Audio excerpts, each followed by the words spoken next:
What's up everyone, this is Dan with Sydney's Angels and Bennett's Rainbows, and today I just want to take you around the fish room real quick and show you some new updates I've done to the room. So if you want to follow along with the progress of this room and see what's going on with it, stay tuned and I'll show you. So we're just going to start at the door and make our way around the room clockwise. I'm going to try to hit on everything that I missed last video, as well as some new updates and some interesting tanks of fish. So let's get right into it.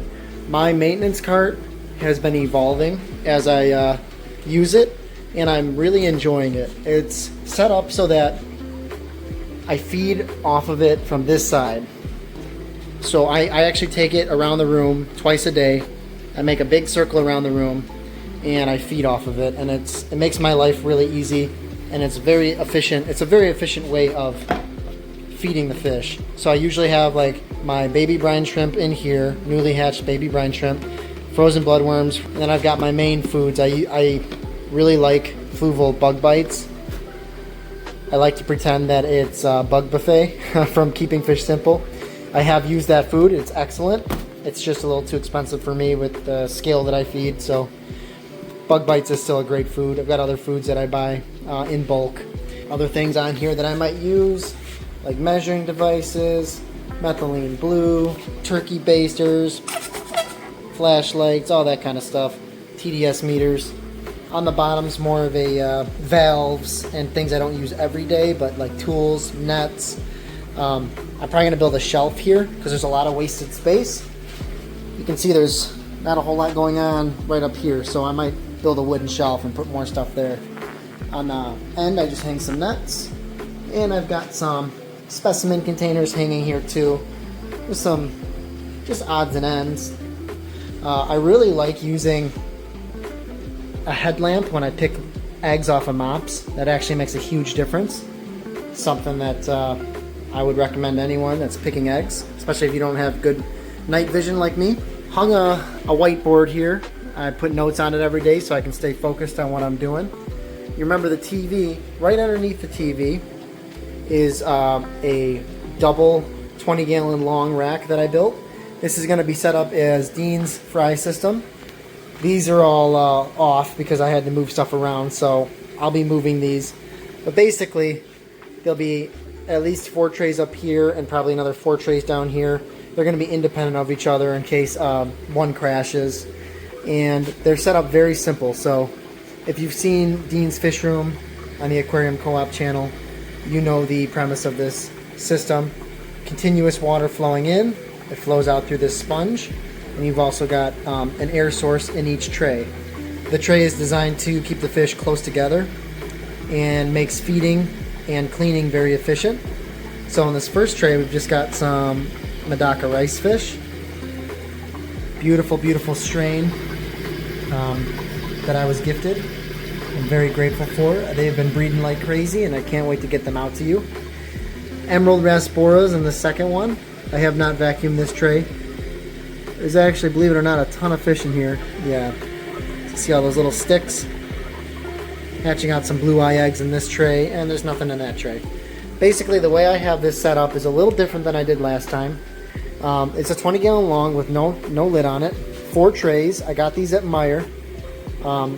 Aquarium Co-op, if you become a member of their channel, has an excellent video on how to build these. Dean shows you exactly how to do it, so I'm not going to go into detail. It's his baby. It's his system. I use it more for hatching eggs and feeding the fish for the first probably 2 or 3 weeks, and then I transfer them into a bigger container. It's great for hatching eggs. That's what I use it for. But you could keep fish in here a little longer than that if you wanted. I just have a 2x4 strung up above it, and one pipe is air and another pipe is water. This water pipe, a change I made this time around is I actually put plastic valves on here that are not going to corrode and rust. I used air valves last time. That was a big mistake. If you're going to build this system, do it right and put some water valves in there. You're probably smarter than me and you would do that anyway. Filtration's a little different this time. It's more of a Matten style filter. So just a 2-inch piece of foam, and I've got the pump that feeds the water on one side, and that's drawing water through this sponge. So there's no need for air because it's already being aerated quite a bit. I do have an air stone in here too, just for fun. And the plan down here is just to put a bunch of shrimp, and they'll kind of keep the tank clean down here, and I imagine they'll love picking on that mat and filter once it gets nice and seated. I mean, I haven't put any shrimp in here yet because I don't have any biofilm down there, and I really want to have a food source for them before I put them down there. So yeah, pump on one side, big block of foam, 4 trays. I did put some pothos over here as well. It also acts as a filter. It's got a pretty good root system already. I took it out of the pond. And the plan is to just repeat this down here. So I should have 2 fry systems on top of each other. I also hung my baby brine shrimp. All the products I'm going to tell you about in this video, I'll try to put into the description too. But back when I was drinking, I don't drink anymore, been 4 years sober, I had a bar cart that I would mix drinks on. So this is one of those drink mixing mats that you might see at a bar or a restaurant. And it wasn't doing anything upstairs, so I brought it down here. And it turns out it's the perfect mat for your fish room, because you can rinse stuff off, throw it on here, and it dries super fast. So I was really pleased with being able to reuse that. Oh, I've been working on the pond. I'm not going to show you too much because I'm making a dedicated video on this. But I'm going a little crazy with plants. And I also put a little waterfall in. Again, I'm not going to show you too much. There's a little rock the ladies made me, which I love. But yeah, I've been working on a waterfall. That'll be a dedicated video. And I'm going to be putting a lot more plants around the perimeter of this pond. So it's not going to... My goal is so that you don't even see this black plastic. Also have a umbrella tree back there. That's new. Also got a fern that I brought in from outside. It's looking a little sad right now, but I'll probably lower it and put a light on it and see how it does. Got some really cool lights from Barina. These are pendant grow lights, and I love them. And they are growing my plants really well. This is my Monstera Delicioso. I'm still new to plants, but this is my favorite so far. It's given me a brand new leaf that's absolutely gorgeous. Look at that. Beautiful. And another leaf right here. These are 2 brand new leaves. It's just soil I got out of my backyard with the custom pot that Jordan made me. I also brought in the spider plant from outside. It's doing really well. I'm going to start taking cuttings off of it and putting them in tanks. See, it shoots cuttings off like this, and then you can cut these off and put them in your tanks. And I found that it grows really well in water. I also have other plants that I'm going to be planting in the pond. So this is a philodendron. I think it's the Birkin variety. I think it's a variation or variegation. I don't know what the heck I'm saying. It's a beautiful plant, and it grows in water, and I'm going to put it in my pond. And just got some other plants you may have seen. I've also been putting little rocks that the ladies make me in here. And yeah, I think this indoor pond is really going to help with the seasonal depression that we can get here in the Midwest. When everything turns brown and the days get short, it really sucks. So I think I'm going to spend a lot of time down here looking at this pond. Got some plants back there. Some are dying. Like that one. It's probably not going to make it, but we'll see. More custom pots. And I'll show you these fish in a little bit if you're interested. I got these really cool heavy-duty step stools, and these have been awesome for feeding my taller tanks. This tank is really tall. I'm a short guy. I'm only 5'6", and this is me reaching as high as I can reach. So obviously I can't reach this from a standing position and feed it every day, so I need to rely on these step stools, and I've been loving those. Those have been really nice. I've added more 10-gallon tanks to this rack here. This one's my favorite. I'll show you that one in a little bit. These are not set up yet. Those are just being stored on that shelf. And I also hung a pothos up here and just put a cheap LED floodlight on it. So it's doing pretty well up there. Starting to grow down. And the idea with this fish room, eventually, I want to just cover up all these racks with plants. I want it to be like a jungle, so if I can train this pothos to kind of grow along here, maybe staple it to the front of that, staple it here, I think that'd be really cool. I saw a really cool thing on a recent video in Dean's Fish Room, he had a plastic pipe on the end of his flexible hose. So what I've done is I've taken some 1/2-inch PEX tubing and I've jammed it into some, I think this is 5/8. I don't want to tell you the wrong thing. Let me look. Yeah, this is 5/8 inside diameter hose that I get at Menards. Very flexible and pretty affordable. And I've taken some 1/2-inch PEX tubing and just jammed it in there, and that has really made it easy to siphon these tanks out. So it gives you a rigid pipe that you can just siphon poop out very easily with, and you don't even have to get your hand wet. That is a huge change from the way I was doing it, and I really like it so far. So that's a little change, but it makes a big difference. I've been really loving this automatic water change, and I'm working on making it even more automatic. And what I mean by that is, since this is RO water, I have to remineralize it every day to get it at the right consistency, the right hardness that I want, which is a TDS of 120. I think that's like a GH of somewhere between 3 and 6. I don't really know. And what that means is I have to take Seachem Equilibrium every day and put it in there and mix it. And this stuff's kind of dirty. It doesn't really mix that well, but it's the cheapest option when you're buying bulk, so that's what I buy. And what I've been doing and what I've been experimenting with is making a brine and running it through a pump. And if I can get this dialed in, it would be automatic. The only problem is this doesn't kick on when I tell it to. You have to turn it off, turn it on every time, so I got to find a different pump. But I'll show you what I mean. So my power head that circulates the minerals has actually just died on me. So that kind of sucks, but I'll have to figure that out. This is a work in progress, but basically this is going to be a super concentrated brine. And what I do is I'm going to have this on a timer. Alexa, turn minerals on for 1 minute. So see, I got to turn it off and turn it on every time. Basically that's taking mineral-rich water from this container, pumping it through this pump, and it's going into my water chamber. So then I just run this for about 20 minutes a night.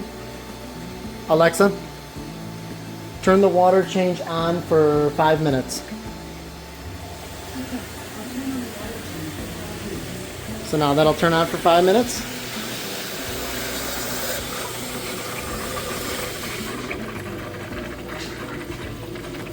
See that water coming in? So yeah. I have noticed a huge change in growth of my fish with this system. The fish are growing so much faster. Rainbow fish are notoriously slow growers, and they have just been growing extremely fast. So moving right along, I've got some awesome stainless steel hose hangers that just happen to work perfect with this rack I got. So these holes just happen to be the perfect size and space for the holes that came with this. And I just bought some stainless steel bolts and I bolted it right into this. This holds up to 60 feet of hose. This is 50 feet, so that's perfect. And this is the, what do you call this, Flexzilla hose, which I'm a really big fan of. It's a really nice hose. I got 2 of those. I put one over here too. So I've got a whole nother pump and another barrel back here. This is all just straight RO water. So when I'm trying to breed soft water species like tetras, I can just pump extremely soft RO water through this tube. Down here, I don't know if I showed you last time, but I've been farming out some different plants. This is just for me right now, but maybe in the future I'll be selling. So I've got some different Anubias down here that I'm growing in just some regular Miracle-Gro potting soil. This is the Nana Petite. It's actually been growing really well. Super healthy. The irregular Anubias Nana, I think had to go through a change, obviously, because it was growing submerged. So we did have some leaf dieback, but it looks like the new leaves are really healthy. So I'm not really worried about it. Like, see, look at that one. Those new leaves are healthy. The old leaves, I should probably trim those. That's just two different kinds of anubias. This is standard Java fern. Starting to really show some growth, which is nice. I think I may have some trident in here too. So I may have actually grabbed that on accident. And then this last one, I just took a chunk of trident fern and threw it in here. We'll see what happens. It was kind of, I left it in a bucket for too long and it started melting. That was my bad. So I might have to redo that one. But really excited about that. I've got those Barina grow lights underneath here, and they have been awesome. I love these lights. I'll talk more about those in another video. Speaking of those lights, I went and hung them on this 20-gallon rack here. So all 3 levels have those lights, and I hung them on the ceiling as well. Really enjoying how bright they make the tanks. And they're mounted up and out of my way. Problem I was having with these lights, don't get me wrong, I like these Barina lights too. They were just laying on top of the tanks. And what was happening was, since these tanks are custom made and I have to open them up this way, I was pushing the lights farther and farther back every time. And what was happening was, they were moving right up to my plants back here and melting them. I did have like a lot of plants growing in here, but you can see a lot of them died. I don't remember if I had the 75-gallon going on my last video. I don't think I did. So I've been really enjoying having this going. And if you didn't catch the last video, I tried drilling my other 75-gallon and it broke because it was tempered. So I didn't even attempt to drill this one. I found an overflow box that sits on the back, and that has been working great. It's very quiet, and it's just plumbed into my pipes just like any other tank in this room. I don't know if you can see that or not. Yeah. The flow on that overflow box kind of sucks actually. So if you're thinking about buying that, just know that. The overflow box is not really made for flow. But if you're just doing like a drip system like me, or like a very slow water change system, it'll work just fine. I just listed these angelfish on the website. These are the Philippine blue. Got some really healthy looking angelfish in here. A couple that are still a little derpy, gotta take care of, but for the most part, nothing but good ones in here. So I went a little crazy. I have zero self-control sometimes when it comes to stuff I like. And I was at Lowe's and all the plants just looked amazing, so I spent $100 on house plants. And it turns out most of these can actually grow in aquariums. So I'm going to have some fun planting these. Most of these are going to go in that pond over there, and that'll be featured in the video that I upload. But some of these might just, you know, like this is an ivy, so I think this might need highlight. Medium light. But you know, I've got spaces here where I can maybe like, boop, put a plant there and grow it. And these wick and grow plants are really nice because this is actually a really nice setup for aquariums, because what you can do, if you wanted, as long as you have an aquarium with some water access, you can put this somewhere like that, and that plant will grow wonderfully, and you'll never have to water it because that wicks in the water. You just need to supply it with some light. So that's awesome. If you find these wick and grows, that might be a really nice option. I see it was $6. Nice healthy plant. I killed the last ivy that I was trying to grow. It was doing great, and then I just stopped watering it because I got lazy. So this might be a really nice option for someone like me. Another peace lily because I just love the leaf texture. And these are all wick and grows too. Self-watering. So if you're not familiar with these pots, if you're like me and you forget to water plants, this might be your best friend. So you just make sure that this has water in it and the plant waters itself. I've got a couple of these upstairs and I bought them a couple months ago and they are doing wonderfully because you never have to really think about it. You just make sure that it's got water in the sight glass and you're good. But maybe my favorite plant that I bought, it's a rabbit foot fern. And I just love this plant. I don't know what it is about it. I'm just a fern guy, I guess. So I'm sure at this point you're tired of hearing me talk. Let me just show you some of the fish. I'm going to turn the lights off. And I'll just show you how some of the fish are doing. So, like I said, the water change system has really made these fish explode. And that's for pretty much all the fish in this fish room are growing like crazy. Look at these Rosario LaCourte. These are the subadults that are for sale on my website, sydneysangels.com. They're a nice size, man. Got a couple Blythe River in here as well. I might be keeping these males for my 40 gallon I'm setting up. Even the babies have color. These guys are only like a few months old. And I don't know if you can see this. Some of them have orange on their tail already. Rainbows this size usually don't have any color, so that's crazy. And there's a few. Let me see if I can find another one. Oh, here's one. See the orange coming through on his tail already? There's another one.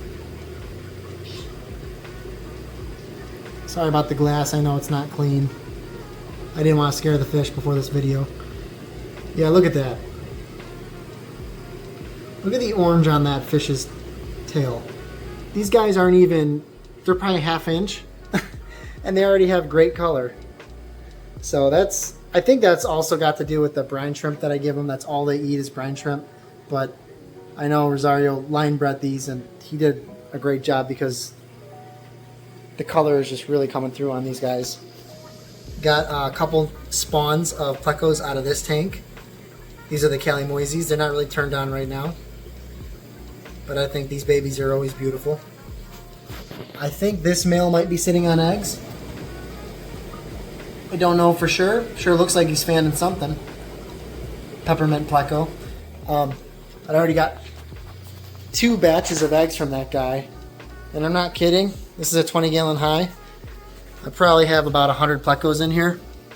And I know that's way too much before the fish police come and try to arrest me. I do like 80% water change on it every day. So yes, it's a lot of fish in here, but they are pampered and they are very, very healthy. And I only lost maybe 2. But yeah, these guys are gonna hopefully fund the next Heinrich vacation. That's the goal. I want to take my kids to some really cool national parks. So if you want to know when these get released, sign up on the website because they don't usually stay in stock for very long. Another tank that I know I showed last video, but it's just one of my favorite tanks in this whole room, is the Chilothrina Alani Wapoga Red variety. And what's so amazing about this tank is the breeding group down here, whoops, must be 11 p.m. So what's so amazing about this tank, I've got all the adults down here, and I haven't cleaned this glass because I'm scared that if I stress them out too much, they'll eat the babies. I've got a pretty big group of adults down here. It only started with probably half as many as these, and they bred, and their young grew up in the tank with them. Look how many babies are sitting above them. And these guys aren't, you know, just a day or two old. They're a decent size, man. Look at these. So I gotta get these guys in a bigger tank because there's a lot of them. And I'm just so impressed that these guys won't eat their fish. They won't eat these smaller fish above them. I thought for sure they would snack on them by now, but they really haven't. Yeah, isn't that crazy? The Cali Tawas are really starting to show some color now. I've got these listed on the website as well. Some of these little guys already got Real decent color.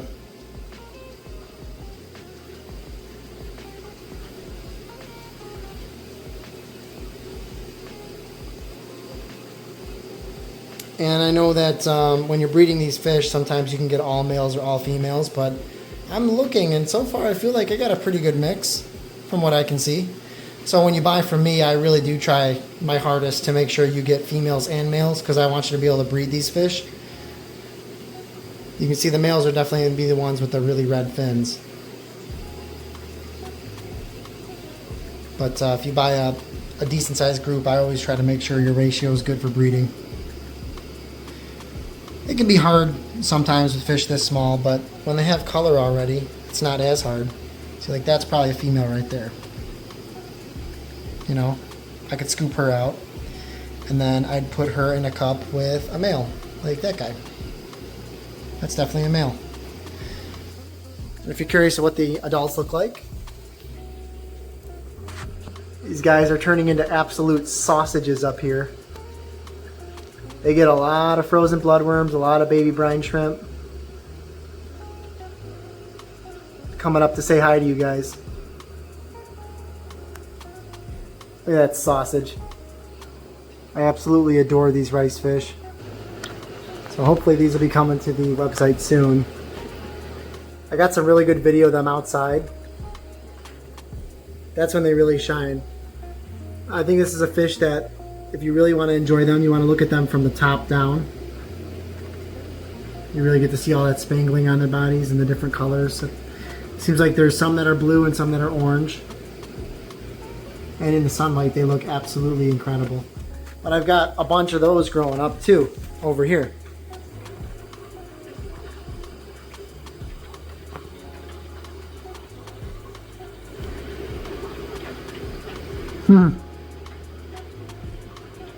They get nice and chunky.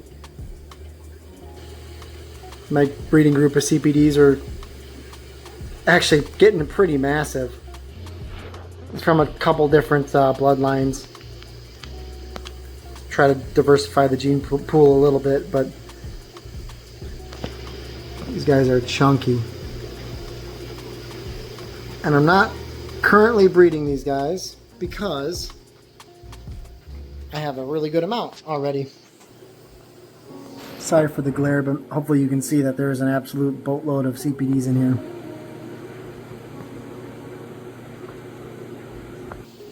I only have about 10 parva left, so I don't have any more of these growing up right now, so this is it. I think, like I said, there's about 10 more, and after that I'll have to start breeding them again.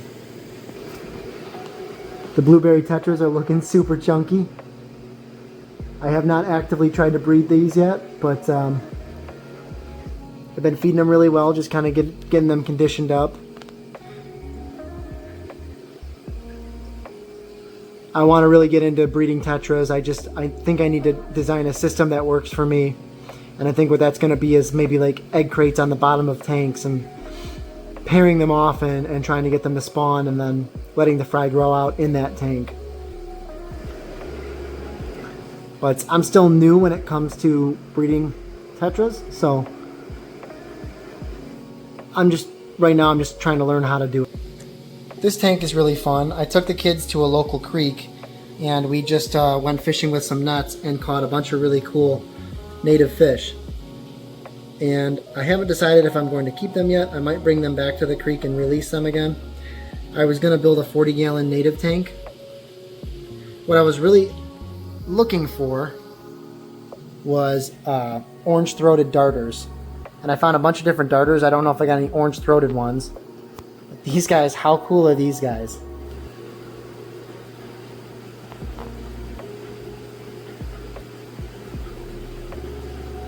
We caught a bunch of these. And we just had the best time just kind of mucking around in the creek with nets. And I would just put my net in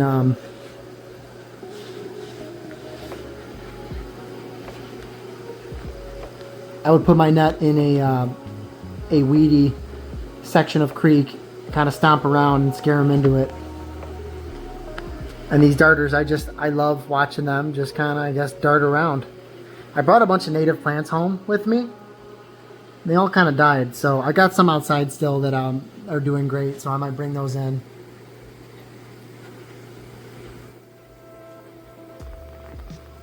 Aren't those cool? My nephew Cooper caught this one, actually. He named him Wiggly. Wiggly's an absolute character.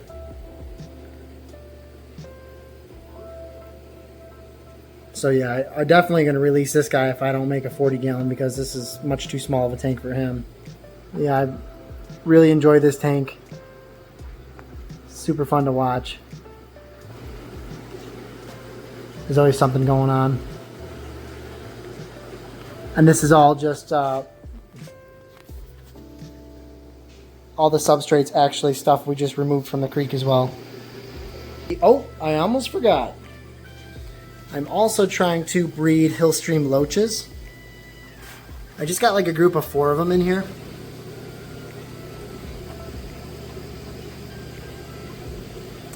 And the idea with this tank is that I just provide a lot of different sized gravel and rock, and that they'll lay their eggs. The eggs will kind of get dropped down into the rock and hopefully hatch. They don't really predate on their fry, but I could see them eating their eggs, so I'm trying to prevent that from happening. They seem really happy in this tank. And I've got a really, really bright pendant light on here, and I'm trying to grow algae for the newly hatched babies. I don't know if there's even eggs in here yet, but this is just an Amazon light. It's not very expensive. I think I can actually make it even more bright. There we go.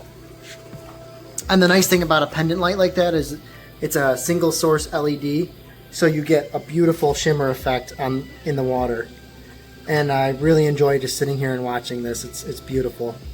Just got some moss, leaf litter, and 4 very, very happy Hillstream loaches.